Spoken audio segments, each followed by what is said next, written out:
Hello friends, welcome to தானா Tamil cooking. இன்றைக்கி நம்ம சேனலில் என்ன பார்க்க போகிறோம்னா, இன்றைக்கி வெள்ளிக்கிழமை. இன்றைக்கி நான் ஒரு கோயிலுக்கு தான் போகிறேன். அதுக்கு பூ வாங்கி கட்டிக்கிட்டு இருக்கேன். ஊசி எறும்பு வாங்கி கட்டி அதை வச்சுட்டேன். இப்போ இந்த குண்டுமல்லியை கட்டிக்கிட்டு இருக்கேன். பூ ரொம்பவே சூப்பராக நல்ல பெரிய பூவாக இருக்குது பாருங்கள். இதுவுமே இந்த சீசனுக்கு தான் அருமையாக இருக்கும். இது வந்து இப்போ மல்லிகைப்பூ சீசனு, அதனால தட்ட பெரிய பூவாக நல்ல பூவாக இருக்குது. எல்லாமே சீசனுக்கு வாங்குகிறோம்ல, அந்த மாதிரி பூவுக்கும் இது சீசன். இப்போ இந்த பூவை கட்டி வச்சுட்டு நான் கோயிலுக்கு என்னென்ன செய்கிறேன்னு ஒன்று ஒன்றா நம்ம பார்க்கலாம் வாங்க. அவ்வளோதான், பூ கட்டி முடிச்சுட்டேன் பாருங்க. எவ்வளோ சூப்பராக அழகாக கட்டிட்டேன். இன்னுமே நெருக்க கட்டலாம். நம்ம சும்மா ஒரு 10 பேருக்கு நறுக்கி கொடுக்காதான் கோயிலுக்கு, அதனால கொஞ்சம் இதாகவே கட்டிக்கிட்டேன். நல்லா பந்து மாதிரி அழகாக இருக்குது பாருங்க. இந்த பாருங்க, இது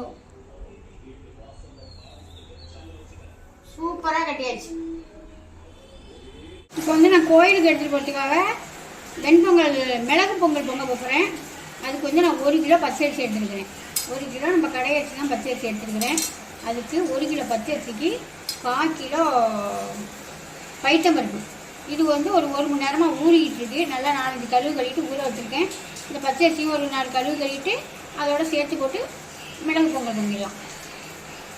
இந்த பைத்தம்பருப்பை நம்ம ஊற வச்சு போடுறோம்னா, 1 மணி நேரம் ஏன் ஊற வச்சு போடுறீங்க அப்படின்னு கேட்டிங்கன்னா, நல்லா தண்ணியாக நல்லா வெந்து போய் சாதம் நல்லா இருக்கும். குலைவாக இருந்ததுன்னா, இல்லைன்னா கொஞ்சம் அப்படியே டிப்பியாக தெரியுற மாதிரி இருக்கும். அதனால நான் 1 மணி நேரம் ஊற வச்சுருக்கேன். இந்த அரிசியை கழுவிட்டு நம்ம அதோடு சேர்த்து பொங்கணும்னா சூப்பராக இருக்கும் மிளகு சாதம். நான் பொங்கையில் காட்டுறேன். கழுவின அரிசியில் இந்த பைத்தம்பருப்பு ஊறிஞ்சில் அதை கலந்துட்டேன். இப்போ நம்ம உலக காஞ்சிச்சு உலையில போட்டுக்கலாம்.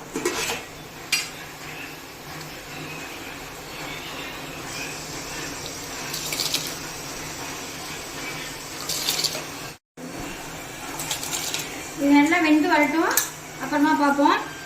இதில் பெருங்காய பொடினா நீங்கள் இதில் சாதத்தில் சேர்த்துக்குங்க. நான் கொஞ்சோண்டு என்கிட்ட பெருங்காய பொடி இல்லை, அதனால கொஞ்சம் பெருங்காயமே போட்டுக்கிறேன். அதுலேயே நல்லா குழஞ்சி நல்லா இருக்கும். வெந்தீங்கன்னா பெருங்காயத்தூள் இல்லைன்னா இந்த மாதிரி கட்டி பெருங்காயம் போட்டுக்கிறேன். சாதம் நல்லாவே வெந்துருச்சு. இன்னும் செத்தமும் நல்லா அடுப்பை நிறுத்திட்டு நல்லா மூடி போட்டோம்னா நல்லா புளிங்கி போய் நல்லா மையாயிடும். நல்லா பைத்தம்பருப்பு பார்த்தீங்களா? அப்புறம் பைத்தம்பருப்பு எடுத்து பார்க்கலாம். மையாக விட்டு தேவையான உப்பு போட்டு ஒரு கழுவிட்டு மூடி வச்சிடலாம்.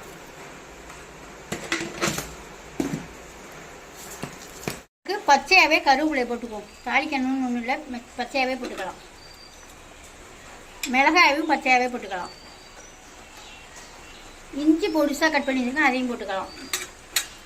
மிளகையும் ஜீரகத்தையும் வந்து பொரிச்சு கொண்டு போட்டுக்குவோம். கொத்தமல்லி தழை, அதுக்கு தேவையான கொத்தமல்லி தழையை போட்டுக்குவோம்.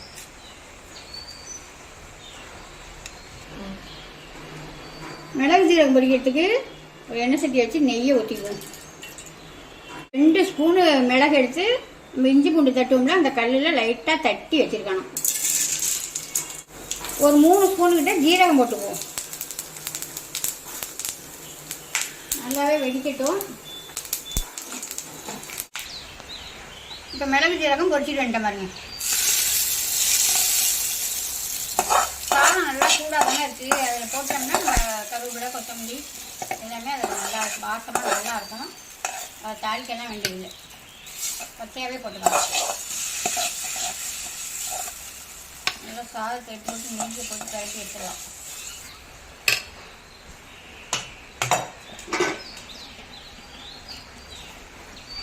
நெய் பாருங்கள். இந்த நெய் ஏதுன்னு கேட்டிங்கன்னா, நம்ம ஐயப்பன் கோயிலுக்கு போயிட்டு வந்து கொண்டுட்டு வந்தோம்மா நெய், அந்த நெய் இது இன்னும் 1 வருஷம் ஆனாலும் கெட்டு போகாது கூட இருக்குது. சூப்பராக அருமையாக இருக்குது. வாசம்னா அப்படி ஒரு வாசம். இது வந்து நாட்டு மருந்து கடையில் வாங்குற நெய். இந்த நெய் இதை நம்ம சேர்த்துக்குவோம். சேர்த்துக்கிட்டு வத்தோன்னா இன்னும் நெய் போட்டுக்கலாம். இது வந்து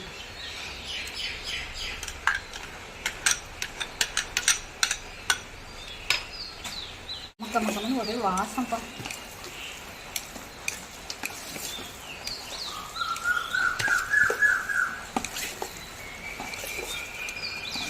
வருஷம் நெய்ன்னு சொல்லி நாட்டு மருந்து கடையில் கட்டமாக கொடுப்பாங்க.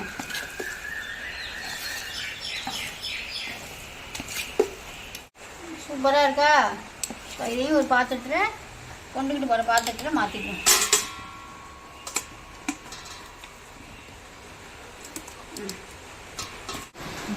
இது வந்து சுண்டல் கருப்பு கொண்டக்கடலை நைட்டே வாங்கி ஊற வச்சுட்டேன். இப்போ இதையும் அவிச்சு எடுத்துக்கலாம். தேவையான உப்பை போட்டு அவிச்சு எடுத்துக்குவோம். கொள்ளையில் தான் விறகடுப்பு வச்சு பற்ற வச்சு செய்வோம்னு அடுப்பெல்லாம் பற்ற வச்சு உலை போட்டேன். மழை சோன்னு மழை பெஞ்சிக்கிட்டு இருக்கு. இப்போ வீட்டுக்குள்ளே தான் செஞ்சுக்கிட்டு இருக்கேன். கொஞ்சமாக தண்ணி ஊற்றிக்குவோம். தண்ணியெல்லாம் தடவுக்கு தண்ணி வச்சு மூடி போட்டு விசில் போட்டுருவோம். கொண்டக்கடலை நல்லா அவிச்சு வச்சுருக்கேன். இந்த மாதிரி மையாட்டம் நைட்டே ஊற வச்சிங்கன்னா இந்த மாதிரி அவிஞ்சிடும். இப்போ அடுப்பத்தை வச்சு ஒரே ஒரு ஸ்பூன் எண்ணெயெல்லாம் நிறையா வேண்டியது ஒரே ஒரு ஸ்பூன் போட்டிருக்கேன். ஒரு ஸ்பூனு கடுகு, ஒரு ஸ்பூன் வெள்ளை உளுந்து, பட்டை மிளகா ஒரு 10 பட்டை மிளகா போட்டு வச்சுருக்கேன். அதை சேர்த்துக்கலாம். ஒரு சிட்டிகை பெருங்காயத்தூள் போட்டுக்குவோம். ஒரு 2 கொத்து கருவேப்பிலை, ஒரு தேங்காய் உடச்சி திரும்பி வச்சுருக்கேன். அதையும் இதில் சேர்த்துக்குவோம். நல்லா ஒரு வதக்கி விட்டு வேக வச்சுருக்க கொண்டக்கடலையை சேர்த்து இறக்கிட வேண்டியதான்.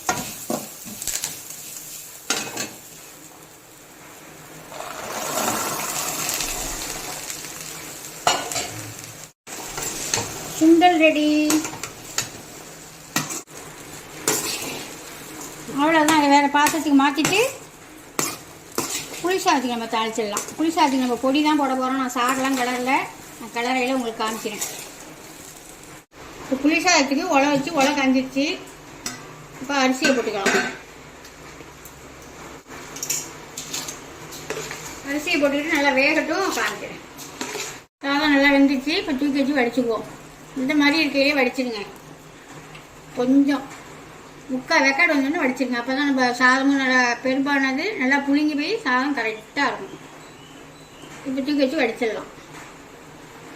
பாத்திரத்தில் இப்போ நம்ம சாதம் வடித்த சாதத்தை கொட்டி விட்டு ஆற வச்சுக்குவோம்.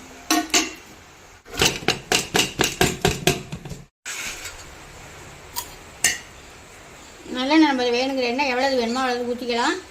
நான் இப்போ ஒரு 100 நல்லெண்ணெய் எடுத்து வச்சுருக்கேன். இதே நல்லெண்ணெய். இதை ஊற்றி நம்ம சாதத்தை கிளறி விட்டுருவோம். ஆற விட்டு அப்புறமா தாளிப்புல நம்ம இன்னும் கொஞ்சம் எண்ணெய் சேர்த்துக்கணும்.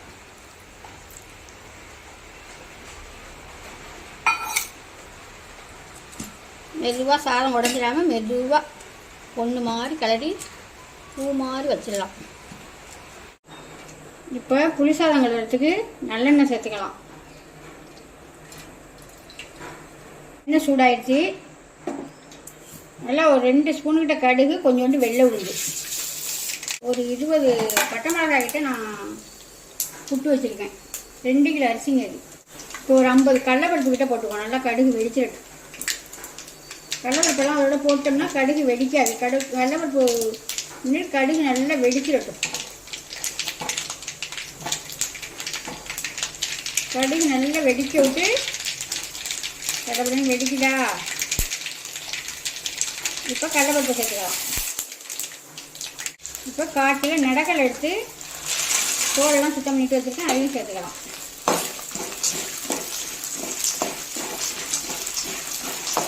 நல்லா கடலைப்பருப்பு கோல்டு அளவுக்கு வளர்க்கணும். சிவக்கட்டும். நம்ம புட்டு வச்சுருக்க பட்டை மிளகாயை சேர்த்துடலாம். நல்லா ஒரு கைப்பிடி அளவுக்கு பச்சை கருவேப்பிலையாக போட்டுக்கலாம். புளி சாறு நம்ம ரெடி பண்ணோம்னா நம்ம இது மாதிரி எல்லாமே இந்த மாதிரியே செஞ்சுட்டு இப்போ நம்ம புளி சாறை சேர்த்துக்கணும். நான் புளி சாறு சேர்க்கலையா, நம்ம புளியோதரை பொடி தான் நம்ம வீட்டில் இருக்குல்ல, அதுதான் நான் சேர்க்க போகிறேன். இப்போ நல்லா ஆறி சாதத்தில் நம்ம சேர்த்துக்கலாம். நம்ம விற்கிறதுக்காக ரெடி பண்ணி வச்சுருக்கோம்ல, அந்த பொடி தான் நான் சேர்க்குறேன். 2 3 4 5 6 இந்த ஸ்பூனை பார்த்தீங்க. இதோட ஒரு 6 ஸ்பூனு 2 கிலோ அரிசிக்கு போட்டுருக்கேன். பார்க்கலாம் பத்தலைன்னா இன்னும் கொஞ்சம் சேர்த்துக்கலாம். நம்ம உப்பு நான் எதுவுமே சேர்க்கலை, எல்லாமே அதில் உள்ளது தான். தாளிப்பு ஒண்டி நம்ம கொடுத்துருக்குறோம். அதனால் கொஞ்சம் உப்பு போட்டுக்குவோம்.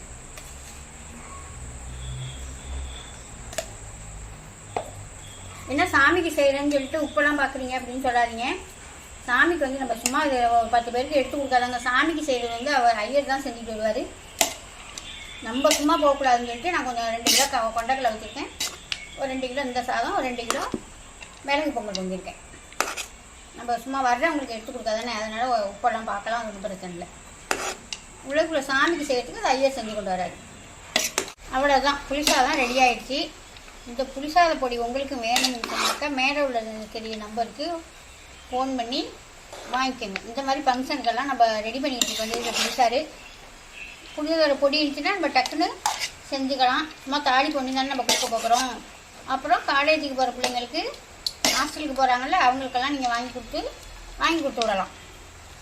ஒரு 3 மாதத்துக்கு 4 மாதத்துக்கு கெட்டெல்லாம் போகாதுங்க. அது 6 மாதம் கூட வச்சுக்கலாம், ஒன்றும் பிரச்சனை இல்லை. இந்த பொடி தேவைன்னா நீங்கள் எங்கள்கிட்ட இருக்குது, வாங்கிக்கோங்க. இன்னும் கோயில் சாதம் அவ்வளோ சூப்பராக நல்லா இருக்கும், வாசமாக. இதெல்லாம் எதுக்கு இப்போ கோயிலுக்கு என்ன விசேஷம், என்ன செய்கிறீங்கன்னு கேட்டிங்கன்னா, நான் வந்து கோயிலுக்கு வந்து ஒரு 6 வாரம் எங்களை ஒரு அபிஷேகம் பண்ண சொல்லியிருந்தாங்க. ஒரு காளியம்மன் கோயிலுக்கு, எங்கள் பொண்ணு வீட்டுக்கிட்ட தான் இருக்குது அந்த கோயில்.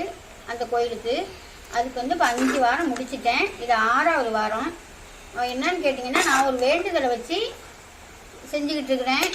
அந்த வேண்டுதலை நிறைவேறணும்னு என் சப்ஸ்கிரைபர் எல்லோரும் வேண்டிக்கங்க. அந்த வேண்டுதலை கண்டிப்பாக நிறைவேறணும்னு நான் உங்கள்கிட்ட தான் ஃபஸ்ட்டு சொல்லுவேன். அதுக்கு தான் நான் இப்போ இதெல்லாம் செஞ்சு எடுத்துக்கிட்டு போகிறேன். இப்போ 5 வாரமாக நாங்கள் சும்மா தான் போய் சும்மா பால் வச்சுங்க, கொண்டக்கடலை வச்சுக்கிட்டு போவேன்.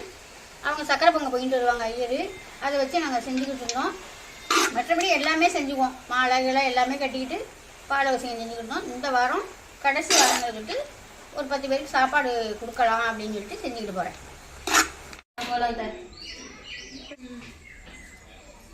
இப்போ நாங்கள் கோயிலுக்கு போயிட்டு இருக்கோம். கோயிலுக்கிட்ட கொஞ்சம் கோயிலை காமிக்கணும். தோவை எப்படி விரிச்சுக்கிட்டு நிற்கிது பாருங்க. அங்கே இருங்க, அங்கே பாருங்க, அங்கே பாருங்க. இப்போ தெரியுதா? சூப்பராக இருக்குது பாருங்க. எவ்வளோ மைல் பாருங்க, ஒரு 50 மைல் இருக்கும் போல இருக்குது. இங்கே எல்லாம் இருக்குது பாருங்க. இந்த அளவு விரிச்சுக்கிட்டு பாருப்பா. இந்த இப்போ கோயிலுக்கு வந்துட்டோம். இப்போ அபிஷேகம் முடியட்டும், அப்புறமா நான் காமிக்கிறேன். அபிஷேகம் பண்ண போகிறாங்க.